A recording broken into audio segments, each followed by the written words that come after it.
In this video, we will learn how to evaluate roots on our calculator. Let's start with something simple, such as the square root of 25. Can you locate the square root button on your calculator? Notice the symbol for it is right above the x squared button.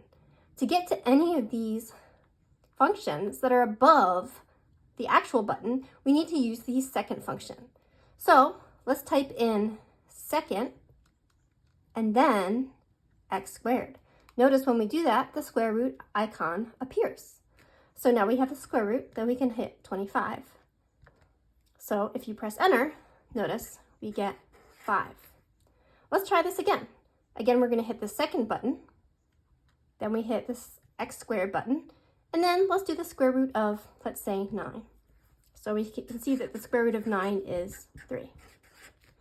Well, that's great for square roots, but what if I have a problem that looks like this? What if I have the third root, let's say, of 125?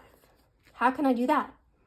Well, notice that there is another similar icon above the caret button. So just as x squared and the square root, these are inverse operations, okay? This is an exponent. You can raise something to any power, and then here you can take any root. So let's see what happens if I just hit second and then that button. Notice it types in ANS. Well, what does that mean? ANS means answer. That means whatever your answer was before. So what this is telling us is that the calculator needs us to give it a number. In other words, it needs us to first tell us what root we're trying to take. So if we come over here, we're trying to take the third root. So let's start over. The first thing I have to type in if I want to find the third root of 125 is I have to hit the number 3. Now I can hit second and then my caret button. So this is telling the calculator I want to take the third root of a number. Now we can go ahead and type the number in, 125.